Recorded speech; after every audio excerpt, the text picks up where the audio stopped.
Okay, we're taking a look at Cami's butterfly here. A couple things that I really noticed. There's some really good improvements with the way she's pulling the water on her finish.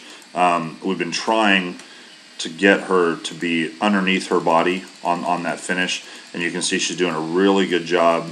Her hands are almost touching right here, and that's exactly where we want to be. She's kind of ensuring herself that the core body is going to be working through this part of the stroke, and those hands are so close together.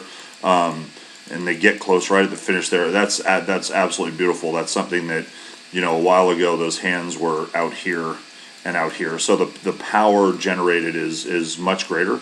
The other thing I really like is just here. Let me back it up here.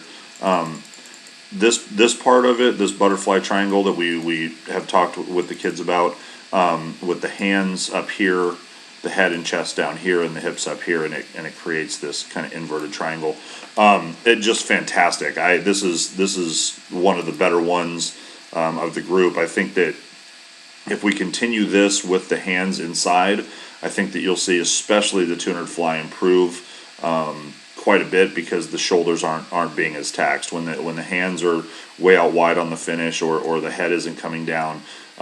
That's when you get into the trouble of being shoulder first butterfly, and they get worn out pretty easily. But this type of stroke really it's a 200 butterfly stroke. It's beautiful, and she's done a really good job of trying to correct some of those things. The one thing that I see that I would love to work on next is just how far up we're coming with the stroke when she breathes. So when we go to breathe, okay, what we want to try to do is stay pretty low in the water with our head. Our head wants to push forward, and our chin wants to push forward as we go through here. And you can see with Cami, as she goes to breathe, that head really pops up, and we're going this way. And so it's just getting, that body wants to always drive forward, the head wants to drive forward, and we're just kind of stopping ourselves and creating like this arch here in the water with and it just causes a lot of resistance, and now you're using more energy doing it, right? Instead of being here driving forward, now we're trying to get way up high here, and it can deplete your energy pretty quickly when you do this over the course of a 200, and especially if you're breathing 2 up, 1 down in 200 butterfly. So it looks like a pretty subtle thing, but in reality it could be huge if we just learn how to breathe forward. And she has a tendency here, if we back it up just a little bit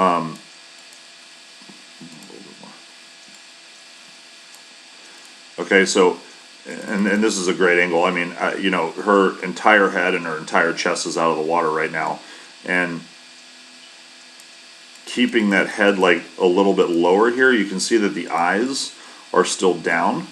So what happens is you're trying to breathe, but your chin is down, and so you have to get up as high as possible in order to breathe with your chin lower.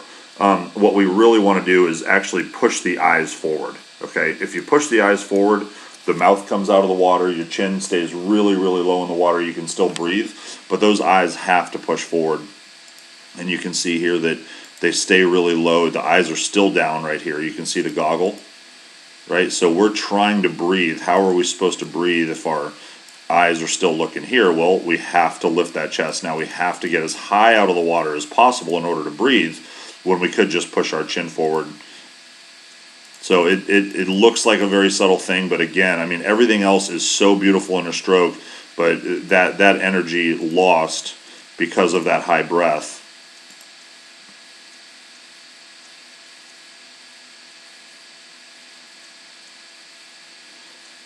Okay, so right here is when, oh, I missed the frame. Right here is when we want to push those eyes right forward, and you can see it's just really, really, really late coming up.